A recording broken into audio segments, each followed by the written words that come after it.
नमस्कार दोस्तों, देखिए ये जो क्लास हो रहा है ये हो रहा है मॉडर्न हिस्ट्री का। और मॉडर्न हिस्ट्री में हम लोग बीपीएससी का पीवाई मॉडर्न हिस्ट्री कर रहे हैं, ठीक है। इससे पहले हम लोग 2-3 वीडियो मॉडर्न हिस्ट्री के बना दिया गया है, उसको जाकर आप देख सकते हैं, ठीक है। आज की क्लास में देखते हैं कि हमें कौन कौन से क्वेश्चन देखने को मिलते हैं।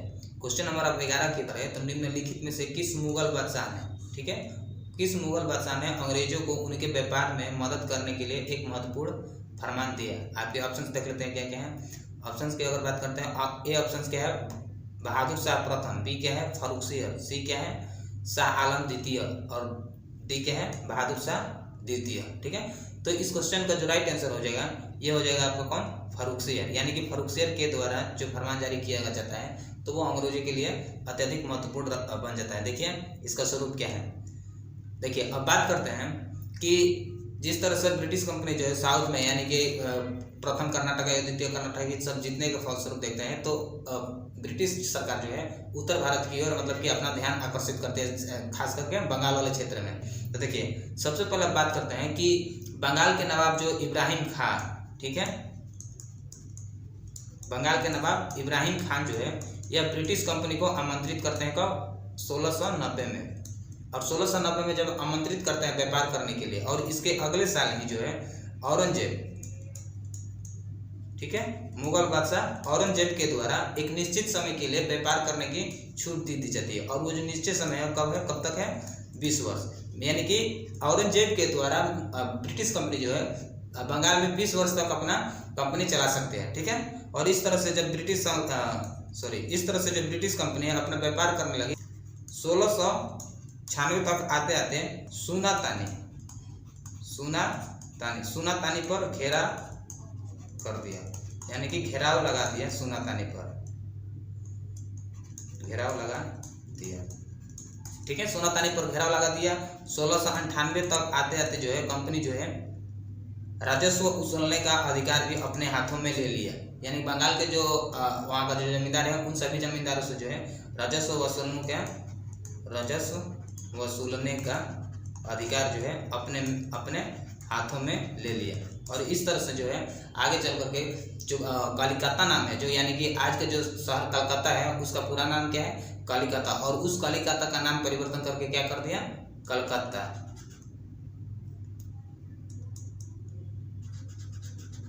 ठीक है, क्या कर दिया, कलिकता।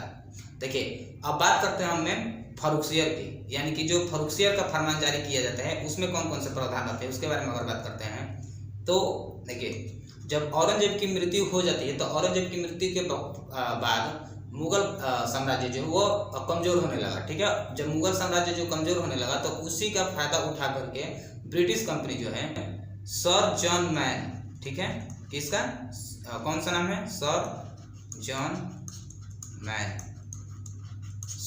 मैन की अध्यक्षता में फारूकसियर से फरमान लेने में जो है सफल हो जाता है, ठीक है। और इस फरमान में क्या कौन कौन से प्रावधान रहते हैं इसके बारे में हम बात करते हैं। तो पहला बात करते हैं कि कोलकाता के जो आसपास क्षेत्र है, कोलकाता के आसपास क्षेत्र वाले पर राजस्व का वसूलना, ठीक है, राजस्व वसूलने का अधिकार मिल गया है। ये हो गया पहला प्रावधान। तो उसमें सेकेंड ये है कि 10,000 रुपये दे करके, ठीक है, 10,000 रुपये दे करके मुक्त व्यापार की छूट, 10,000 रुपये देकर मुक्त व्यापार, ठीक है। और ये जो 10,000 रुपये दिया जाता था ये दिया जाता था कैसे, ये सालाना के तौर पर दिया जाता था। थर्ड अगर बात करते हैं तो थर्ड क्या है, बम्बई में जो ब्रिटिश सिक्के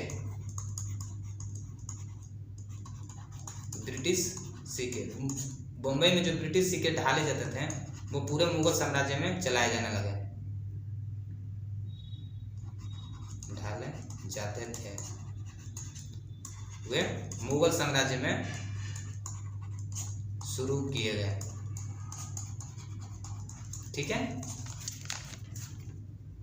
शुरू किए गए। तो उसमें इस तरह के जो है प्रावधान हमें देखने को मिलता है। और इस तरह से जो ब्रिटिश सरकार जो है अपना आधिपत्य भारत पर जमाता गया और अपना शासन करता गया। नेक्स्ट क्वेश्चन देखते हैं क्या है। देखिए क्वेश्चन नंबर 12 की अगर बात करते हैं तो क्वेश्चन नंबर 12 क्या है कि कुका आंदोलन को किसने संगठित किया था? आपके ऑप्शंस क्या क्या है? ए देखते हैं ऑप्शन, तो गुरु रामदास है, बी क्या है, गुरु नानक है, सी क्या है, गुरु राम सिंह है, और डी क्या है, गुरु गोविंद सिंह जी है। ठीक है, इसका जो राइट आंसर हो जाएगा ये हो जाएगा सी, यानी कि गुरु राम सिंह जी के नेतृत्व में कूका आंदोलन को संगठित करने की कोशिश किया गया था। देखिए, अब कूका आंदोलन की अगर बात करते हैं तो कूका आंदोलन की जो शुरुआत की गई थी यह एक धार्मिक आंदोलन से शुरुआत की गई थी। ठीक है, धार्मिक आंदोलन, धार्मिक आंदोलन से शुरुआत की गई, जिसका नेतृत्व कौन है? जवाहरलाल भगत और उनके शिष्य, यानी कि जवाहरलाल भगत और उनके शिष्य के द्वारा जो है यह आंदोलन चलाया गया था। इसका मेन अगर उद्देश्य देखा जाए, जब शुरुआत में इसका चलाया गया था तो सिख धर्म में जो बुराइयां थी उसको दूर करना, सिख धर्म में बुराई को दूर करना। ठीक है, तो इस तरह से शुरुआत में आपका धार्मिक आंदोलन चलाया गया था। लेकिन जिस तरह से ब्रिटिश सरकार जो है अपना आधिपत्य करते गए, भारतीय क्षेत्र पर अपना अधिकार जमाने की कोशिश करती गई, जिसके फलस्वरूप ये कूका आंदोलन जो राजनीतिक रूप धारने के मतलब कि राजनीतिक रूप लेने पर विवश हो गया। ठीक है, और जब राजनीतिक रूप लेने के विवश हो गया तो इसी कूका आंदोलन का नेतृत्व करता कौन? गुरु राम सिंह के रूप में हमें देखने को मिलता है। अब गुरु राम सिंह जी का जो उद्देश्य है इस कूका आंदोलन का, वो क्या है कि ब्रिटिश सरकार को उखाड़ फेंकना। ठीक है, ब्रिटिश शासन को उखाड़ फेंकना, पहला उद्देश्य ये हो गया। और दूसरा उद्देश्य देखते हैं तो विदेशी वस्तुओं को भी ये बहिष्कार करते थे, विदेशी वस्तु का बहिष्कार। ठीक है, और तीसरा हम तो ये देख लेंगे कि सिख धर्म की स्थापना चाहते थे, सिख धर्म की स्थापना, इस तरह जो है सिख धर्म की स्थापना चाहते हैं। देखिए, जब इस तरह का जो है उद्देश्य हमें देखने को मिलता है, लेकिन क्या हुआ कि जब ब्रिटिश कंपनी जो है गुरु राम सिंह जी को रंगून भेज देता है। ठीक है, जब यह रंगून भेज देता है तो गुरु राम सिंह जी की 1885 में मृत्यु हो जाती है। जब इनकी मृत्यु हो जाती है तो यह कूका आंदोलन जो है शिथिल पड़ जाता है। ठीक है, तो ये रहता है कूका आंदोलन का स्वरूप। नेक्स्ट क्वेश्चन देखते हैं क्या है। नेक्स्ट क्वेश्चन है आपका कि 1857 के विद्रोह के किस उर्दू कवि ने देखा था? ठीक है, ये जो 1857 का क्रांति हुई था किस उर्दू कवि ने देखा था? आपके ऑप्शंस क्या क्या है? अगर ऑप्शन ए की बात करते तो वो है मीर तकी मीर, बी क्या है जोग, सी क्या है गालिब, और डी क्या है इकबाल। तो इसमें जो आपका राइट आंसर हो जाएगा ये हो जाएगा सी, यानी कि मिर्जा गालिब के द्वारा 1857 के विद्रोह का देखा गया था। ठीक है, नेक्स्ट क्वेश्चन देखते हैं क्या है। नेक्स्ट क्वेश्चन 18 नंबर देखते हैं कि इलाहाबाद की संधि। ठीक है, इलाहाबाद की संधि के बाद रॉबर्ट क्लाइव ने मुर्शिदाबाद का उप दीवान किसे बनाया था? आपके ऑप्शंस क्या क्या है? मोहम्मद रजा खां, बी क्या है सिताब राय, सी क्या है राय दुर्लभ, और डी क्या है सैयद गुलाम हुसैन। ठीक है, यानी कि जो इलाहाबाद का संधि हुआ था और इलाहाबाद की जब संधि को सफलता के बाद मुर्शिदाबाद का दीवान कौन था, उप दीवान कौन था? इसका जो राइट आंसर हो जाएगा ए नंबर हो जाएगा। मोहम्मद राजा खान को मुर्शिदाबाद का उप दीवान बनाया गया था। ठीक है, देखिए अब इलाहाबाद की संधि से संबंधित हम बात करते हैं तो सबसे पहले हम देखते हैं बक्सर का युद्ध। बक्सर का युद्ध कब हुआ? 1764 में, जिसमें कौन थे? बंगाल के नवाब,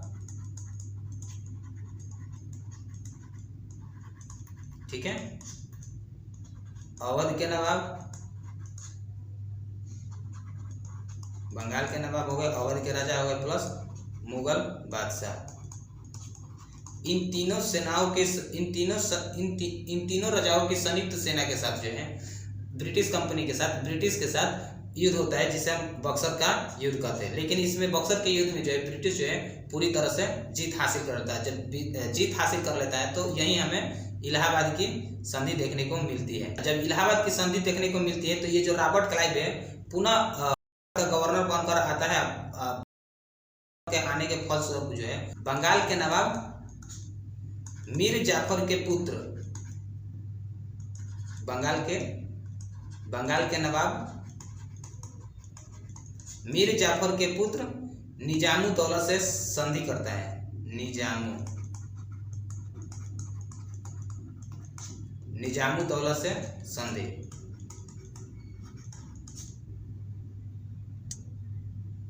ठीक है। निजामुद्दौला से संधि करता है और बंगाल में एक सूबेदार का भी प्रावधान रखा जाता है, सूबेदार का प्रावधान, ठीक है। जब यह सूबेदार का प्रावधान रखा जाता है तो इसी सिलसिले में जो है ये मोहम्मद राजा खान जो है मुर्शिदाबाद का उप दीवान चुना जाता है, मुर्शिदाबाद का उप दीवान चुना जाता है, ठीक है। अब देखिए, अब ये जो सिताब राय है, ये सिताब राय किस प्रांत के, यानी कि ये सिताब राय जो है किस क्षेत्र के ये उप दीवान रहते हैं, इसका जवाब जो है आप कमेंट सेक्शन में बताएं, ठीक है। क्योंकि ये सिताब राय भी मोहम्मद राजा खान के साथ उप दीवान चुने गए थे, लेकिन ये किस क्षेत्र के चुने गए थे, किस प्रांत से चुने गए थे, आप इसका जवाब कमेंट सेक्शन में बताएं, ठीक है। अब देखिए, अब बात करते हैं ये जो बंगाल के नवाब है और ये जो अवध के राजा और ये जो मुगल बादशाह हैं, इनका क्या क्या नाम है। तो अगर बंगाल के नवाब की अगर बात करते हैं, मीर कासिम, ठीक है, मीर कासिम। अवध के राजा कौन रहते हैं, शुजाउद्दौला। और मुगल बादशाह कौन है, शाह आलम द्वितीय, शाह आलम द्वितीय। इन तीनों की संयुक्त सेना जो है बक्सर के युद्ध में हार जाती है और इलाहाबाद की संधि की जाती है। नेक्स्ट क्वेश्चन देखते हैं क्या है। नेक्स्ट क्वेश्चन नंबर 17 है आपका, ठीक है, 17 कि भारत संघ के संस्थापक कौन थे। आपके ऑप्शंस क्या क्या है, दादा भाई नौरोजी, बी क्या है, बाल गंगाधर तिलक, सी क्या है, ए.ओ. ह्यूम और डी क्या है, सुरेंद्रनाथ बनर्जी। इसका जो राइट आंसर हो जाएगा ये हो जाएगा सुरेंद्रनाथ बनर्जी, ठीक है। सुरेंद्रनाथ बनर्जी के द्वारा इंडियन एसोसिएशन की स्थापना की गई थी। देखिए, अब ऑप्शंस की अगर बात करते हैं तो ए.ओ. ह्यूम जो है यह कांग्रेस की स्थापना करता है, ठीक है। कांग्रेस की स्थापना 1885 में, 1885 में कांग्रेस की स्थापना करता है। और यही अगर हम बाल गंगाधर तिलक की अगर बात करते हैं तो बाल गंगाधर तिलक के द्वारा इंडियन होम रूल लीग आंदोलन चलाया जाता है, इंडियन होम रूल लीग, ठीक है, इंडियन होम रूल लीग से संबंधित है। और दादा भाई अगर नौरोजी की बात करते हैं तो दादा भाई नौरोजी के द्वारा जो है east India association, east India association, east India association की स्थापना करी जाती है, ठीक है। अब ईस्ट इंडिया एसोसिएशन की जो स्थापना की जाती है कब की जाती है, 1866 में, ठीक है। अब देखिए, अब भारत संघ यानी कि ये जो इंडियन एसोसिएशन है, ये इंडियन एसोसिएशन की स्थापना किया गया था सुरेंद्रनाथ बनर्जी के द्वारा। अगर इसका उद्देश्य देखा जाए कि किस उद्देश्य के साथ किया गया था, तो सबसे पहले हम ये देखते हैं कि भारतीयों के अंदर एकता और राजनीति की शिक्षा का विचार प्रसार करना। वहीं सेकंड उद्देश्य देखते हैं तो जनमत तैयार करना, यानी कि जनमत तैयार करने के फलस्वरूप जो ब्रिटिश सरकार की जो भी नीतियाँ आती थी और जो नीतियाँ बुराइयाँ थी उसको दूर किया जा सकता था, ठीक है। तो इनका सेकंड उद्देश्य क्या था, जनमत तैयार करना। जो इसका राइट आंसर हो जाएगा, यानी कि इंडियन एसोसिएशन की जो संस्थापक है वो कौन है, सुरेंद्रनाथ बनर्जी। नेक्स्ट क्वेश्चन देखते हैं क्या है। नेक्स्ट क्वेश्चन है आपका, मुंडाओं ने विद्रोह खड़ा किया कब, यानी कि मुंडा के द्वारा जो विद्रोह खड़ा किया गया वो कब किया गया था। आपके ऑप्शंस क्या क्या है, ए ऑप्शन क्या है 1885 में, बी क्या है 1888 में, सी क्या है 1890 में, डी क्या है 1895 में। इसका जो राइट आंसर हो जाएगा ये हो जाएगा 1885 में, ठीक है। 1885 में मुंडाओं के द्वारा जो है विद्रोह इस तरह से देखने को मिलता है। देखिए, अब ये जो मुंडा विद्रोह है, यह मुंडा विद्रोह जो है एक जनजाति विद्रोह के रूप में भी हमें देखने को मिलता है। और जनजाति विद्रोह में हम मुख्यतः ये देखते हैं कि जिस तरह से जमींदार है, साहूकार जो है वो पुलिस की सहायता से लेकर के इन सभी जनजातियों को प्रताड़ित किया जा रहा था, दमन किया जा रहा था, यानी कि इनकी जमीनें छीनी जा रहे थे और इनकी जमीनें को जो है मन चाहे प्रयोग किया जा सकते, चाहे तो ये बेच सकते थे, जोत सकते थे, जोत का मतलब कि खेत कर जा सकते थे। तो इस तरह से जो है ये जो मुंडा है, ये जो जनजाति है, ये बेघर हो रहे थे, जिसके फलस्वरूप ये हमें जनजातीय आंदोलन देखने को मिलता है और जिसमें हम मुंडा विद्रोह का भी एक स्वरूप देखने को मिलता है जो कि 1885 में होता है। नेक्स्ट क्वेश्चन देखते हैं क्या है। अब क्वेश्चन नंबर 19 की बात करते हैं। तो क्वेश्चन नंबर 19 क्या है कि भारतीय राष्ट्रीय कांग्रेस, ठीक है, भारतीय राष्ट्र कांग्रेस का दूसरा अधिवेशन, भारतीय राष्ट्र कांग्रेस का जो दूसरा अधिवेशन है किसके अध्यक्षता में की गई। आपके ऑप्शन देखते हैं। तो ऑप्शन ए क्या है, गणेश आगरकर, बी क्या है, सुरेंद्र बनर्जी, सी क्या है, दादा भाई नौरोजी और डी क्या है, फिरोज शाह मेहता। तो इसका जो राइट आंसर हो जाएगा ये हो जाएगा सी, दादा भाई नौरोजी के अंतर्गत जो है यह कांग्रेस का दूसरा अधिवेशन देखा गया था। ठीक है, कांग्रेस का जो है प्रथम अधिवेशन देखते हैं। ये जो फर्स्ट अधिवेशन किया गया था यह किया गया था बम्बई में। ठीक है, कब किया गया था, 1885 में। और इस बम्बई में जो कांग्रेस अधिवेशन हुआ था किसके अध्यक्षता में हुआ था, तो सुरेंद्र नाथ बनर्जी। ठीक है, सुरेंद्र नाथ बनर्जी। लेकिन इससे संबंधित एक और क्वेश्चन मिलता है कि जो फर्स्ट कांग्रेस अधिवेशन को जो प्रस्ताव पारित किया गया था वो किस शहर में किया गया था, तो वो जो किया गया था कहाँ पे, पूना में। लेकिन पूना में जो है हैजा फैल जाने के कारण यह अधिवेशन जो है पूना में सफल नहीं हो पाया, यानी कि पूना से स्थगित करके कहाँ, बम्बई में कर दिया गया। ठीक है, सेकंड देखते हैं। तो जो सेकंड है यह हो जाएगा कहाँ पे, कोलकाता में। और ये जो सेकंड कोलकाता अधिवेशन किया गया था यह किया गया था कब, 1886 में। किसके नेतृत्व में, दादा भाई नौरोजी के नेतृत्व में। ठीक है, दादा भाई नौरोजी के नेतृत्व में ये सेकंड कोलकाता अधिवेशन किया गया था। देखिए अब बात करते हैं हम ये फिरोज शाह मेहता के द्वारा, कि फिरोज शाह मेहता के द्वारा कांग्रेस अधिवेशन में कौन कौन से जगह पर अध्यक्षता किए हैं। तो फिरोज शाह मेहता जी जो है यह आपके 1890 में, कहाँ पर, 1890 में कोलकाता अधिवेशन किए हैं, कोलकाता अधिवेशन 1890 में कोलकाता अधिवेशन। और वहीं हम सुरेंद्र नाथ बनर्जी की अगर बात करते हैं, सुरेंद्र नाथ बनर्जी के द्वारा जो कांग्रेस का अधिवेशन किया गया था, कांग्रेस की जो अध्यक्षता की गई थी वह कब कब किया गया है, तो वह किया गया है 1895, कहाँ पे, पूना में। ठीक है, पहला। सेकंड देखते हैं तो 1902, कहाँ पर, अहमदाबाद में। ठीक है, ये जो बच गया ए, तो गणेश आगरकर जो है यह कांग्रेस अधिवेशन में जो कांग्रेस अधिवेशन के ये अध्यक्ष बने भी है कि नहीं बने, इसका जवाब जो है आप कमेंट सेक्शन में बताएं। तथा अगर ये गणेश आगरकर जो है कांग्रेस की अगर अध्यक्षता किए हैं तो वो कौन से जगह पे किए हैं और कब किए हैं। ठीक है, नेक्स्ट क्वेश्चन देखते हैं क्या है। नेक्स्ट क्वेश्चन है कि बंगाल का विभाजन हुआ था, आपके ऑप्शंस क्या क्या है। ए देखते हैं तो 15 अगस्त 1905 को, बी क्या है 15 सितंबर 1905 को, सी क्या है 15 अक्टूबर 1905 और डी क्या है 15 नवंबर 1905। देखिए अब बंगाल विभाजन का अगर स्वरूप देखा जाए तो बंगाल विभाजन जो है सबसे पहले दिसंबर 1903 में, ठीक है, दिसंबर 1903 में सार्वजनिक घोषणा की जाती है बंगाल विभाजन का, सार्वजनिक घोषणा। ठीक है, जब बंगाल विभाजन के ब्रिटिश सरकार के द्वारा सार्वजनिक घोषणा की जाती है तो यहाँ पर कांग्रेस के जो उदारवादी दल के नेता हैं इसका सैद्धांतिक तरीके से विरोध कर रहे थे। ठीक है, लेकिन कोई परिणाम नहीं निकला। ब्रिटिश सरकार जो है फिर अगले मतलब कि कुछ समय बाद इसका मतलब कि इसको लागू कर देते हैं, इसको घोषणा कर देती है। कब वो घोषणा करते हैं, आपका जुलाई 1905 में, जुलाई 1905 में बंगाल विभाजन की घोषणा करते हैं।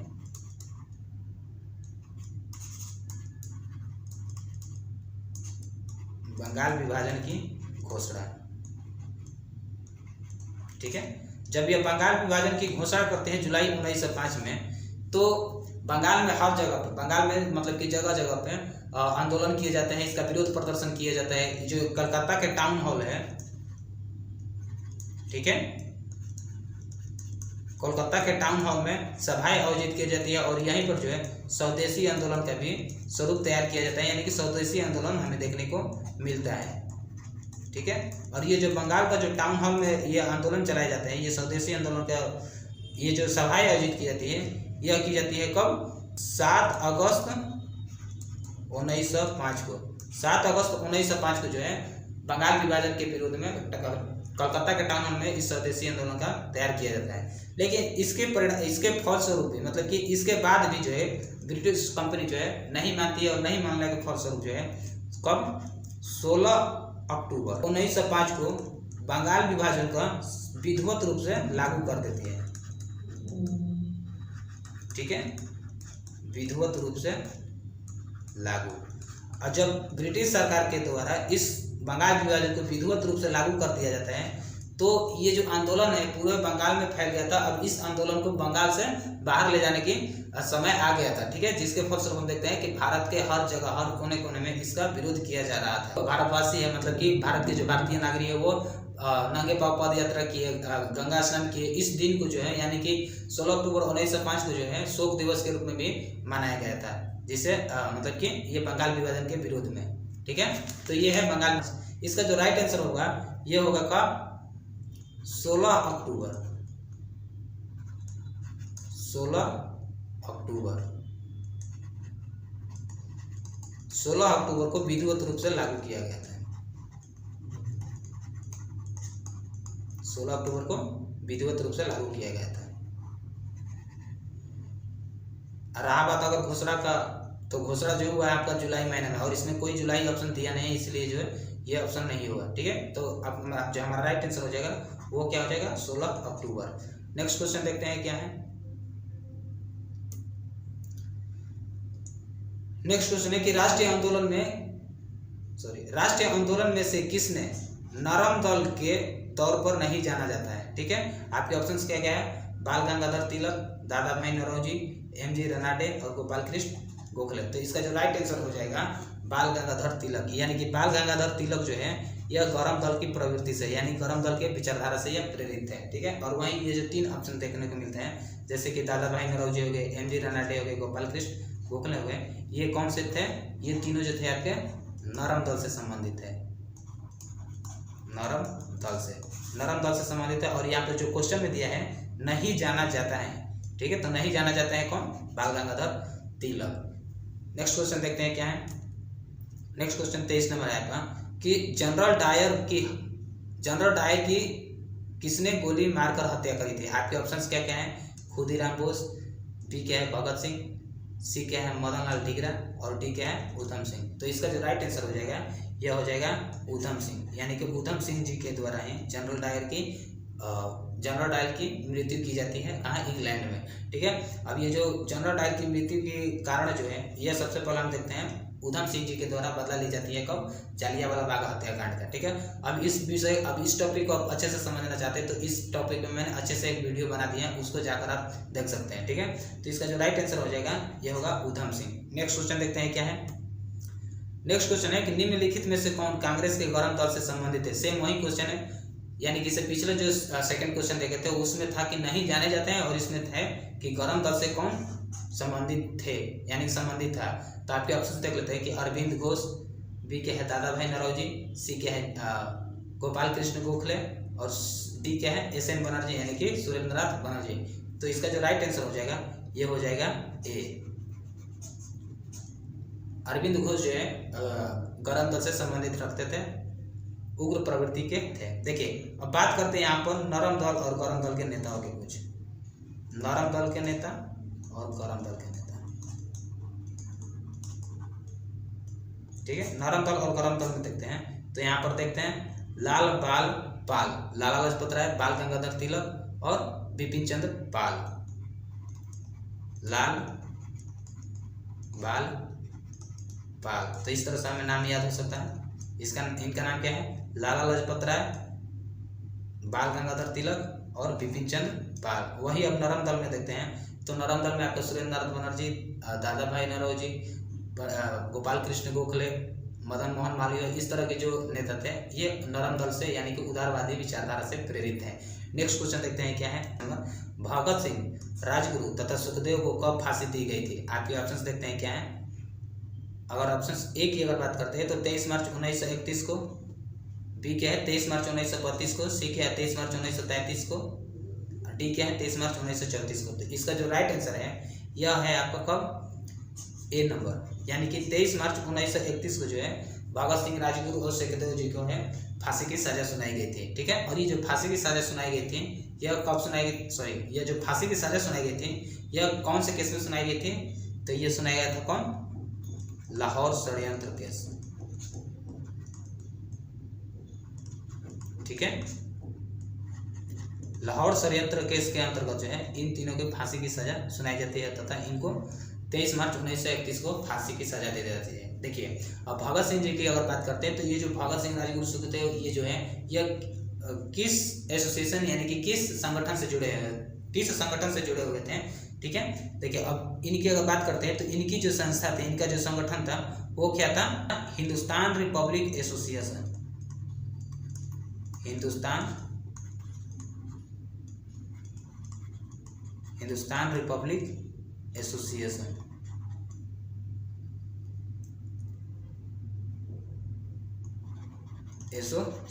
ठीक है। और हिंदुस्तान रिपब्लिक एसोसिएशन जो है यह एक क्रांतिकारी संगठन था, यानी कि सैन्य के आधार यानी कि हथियार के आधार पर ब्रिटिश शासन को यह खत्म करना चाहते थे, भारत से हटाना चाहते थे, क्रांतिकारी संगठन। और इसी क्रांतिकारी संगठन के जो अन्य युवा नेता थे या फिर युवा सदस्य जो थे, ये भगत सिंह, राजगुरु, सुखदेव, चंद्रशेखर आजाद जैसे नेता हमें देखने को मिलते हैं। देखिए अब हिंदुस्तान रिपब्लिक एसोसिएशन के अंतर्गत जो कार्य किए गए हैं उसके बारे में हम बात करते हैं। तो देखिए हिंदुस्तान रिपब्लिक एसोसिएशन का जो अंतर्गत कार्य किया गया है वो किया गया है कौन, काकोरी ट्रेन डकैती,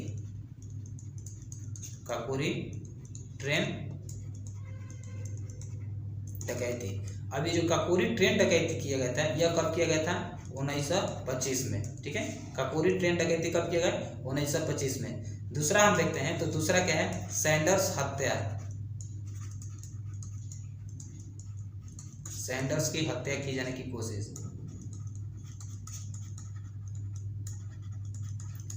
ठीक है, सैंडर्स की हत्या की कोशिश। यह कब किया गया था, तो यह किए जाने की कोशिश किया गया था 1928 में। और ये जो तीसरा है, यह तीसरा क्या है आपका, विधानसभा में बम विस्फोट, विधानसभा में बम विस्फोट, विधानसभा में बम विस्फोट का जो कार्य करने की कोशिश की जा रही थी 1929 में। और ये जो बम विस्फोट का प्रावधान किया गया था यह किया गया था किसके अंतर्गत, यानी कि भगत सिंह और बटुकेश्वर दत्त के अंतर्गत जो है इस कार्य को पूरा किए जाने की प्लानिंग की गई थी। देखिए अब भगत सिंह और देखिए अब ये जो हिंदुस्तान रिपब्लिक एसोसिएशन है जो पहले क्रांतिकारी संगठन थी, लेकिन इनका जो विचार है धीरे धीरे परिवर्तन होते गया और परिवर्तन होने के फलस्वरूप जो है ये जो हिंदुस्तान रिपब्लिक एसोसिएशन है यह क्या बन गया, Hindustan socialist Republic association, Hindustan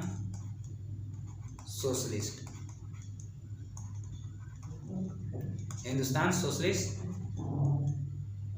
Republic association, ठीक है। हिंदुस्तान सोशलिस्ट रिपब्लिक एसोसिएशन में जो है यह परिवर्तन हो गया। अब ये जो हिंदुस्तान रिपब्लिक एसोसिएशन से हिंदुस्तान सोशलिस्ट रिपब्लिक में परिवर्तन हो गया, यह कौन सी जगह पे, दिल्ली के फिरोजशाह कोटला में,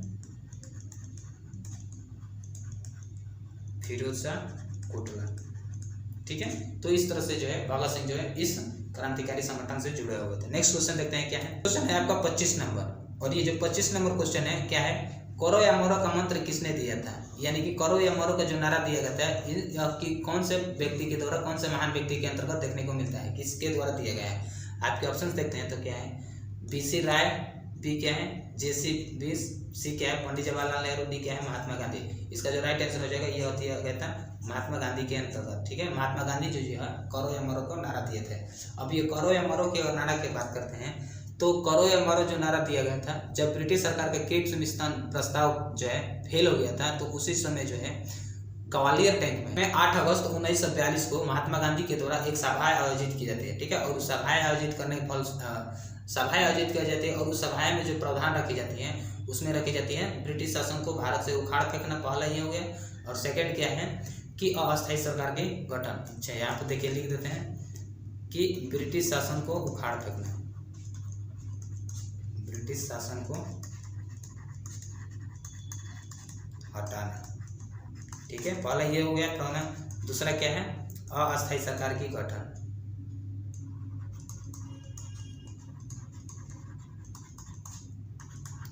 अस्थायी सरकार का गठन का जो है प्रावधान रखा गया था।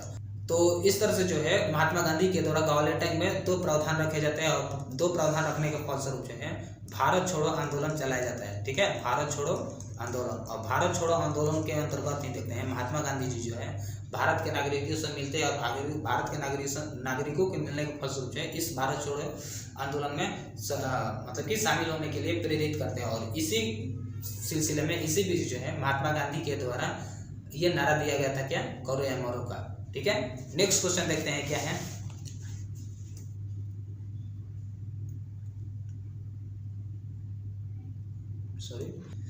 Question number 24।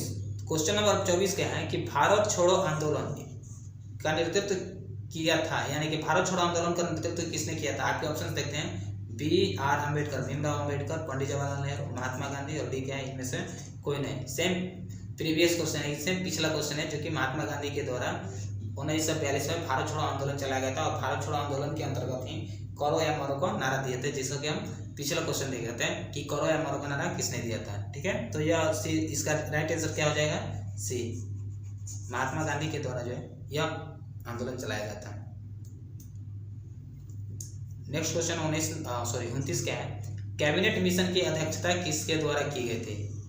आपके ऑप्शन देखते हैं कि लॉर्ड एटली, ए ऑप्शन क्या है, लॉर्ड एटली, बी क्या है, स्टैफोर्ड क्लिव्स, सी क्या है, क्लाइमेट एटली, और डी क्या है, सर पीसी लॉरेंस। तो इसका जो राइट आंसर हो जाएगा ये हो जाएगा कौन, क्लाइमेट एटली। ठीक है, कैबिनेट मिशन की अध्यक्षता किसके द्वारा की गई थी, क्लाइमेट इटली के अंतर्गत। अब कैबिनेट मिशन की अगर बात करते हैं तो क्लाइमेट इटली जो है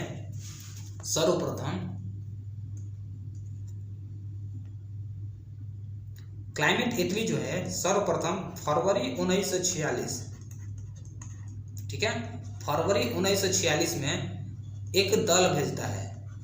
ठीक है, और उस दल में जो सदस्य है, उस दल के जो सदस्य हैं वो कौन कौन से थे, तो उनकी बात करते हैं, Lord Pethick Lawrence, Lord Pethick Lawrence. दूसरा मेंबर कौन है, दूसरा सदस्य कौन है, स्टैफोर्ड क्रिप्स,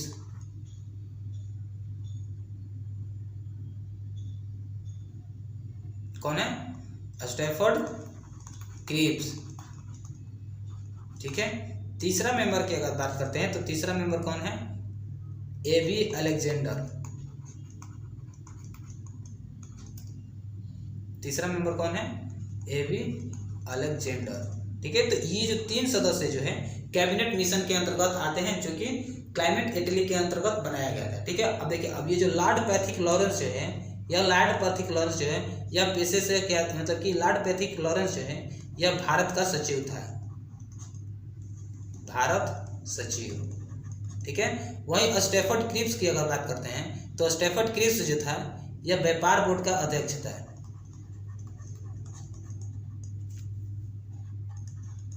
ठीक है, व्यापार बोर्ड का अध्यक्ष। और वो भी अलेक्जेंडर की अगर बात करते हैं तो ये जो AB अलेक्जेंडर है यह नौसेना के मंत्री था, नौसेना मंत्री। ठीक है, तो ये जो तीन सदस्य कैबिनेट मिशन के अंतर्गत आए थे, तो इनका जो मेन काम था, इनका जो मुख्य कार्य था, यह भारत की स्थिति देखने को आए थे, जिसके फलस्वरूप जो है भारत में सरकार की हस्तांतरित करने की कोशिश की जा रही थी। ठीक है, तो सबसे पहले क्वेश्चन क्या है कि मतलब कि कैबिनेट मिशन की अध्यक्षता किसने किया था, तो ये किसने किया था, आपका क्लाइमेट इटली, जो कि यह आपका 3 सदस्य का जो है एक दल भेजता है भारत में। ठीक है, नेक्स्ट क्वेश्चन देखते हैं क्या है। नेक्स्ट क्वेश्चन है कि आपका इनकलाब जिंदाबाद का नारा किसने दिया था। आपके ऑप्शंस क्या क्या है, मोहम्मद इकबाल,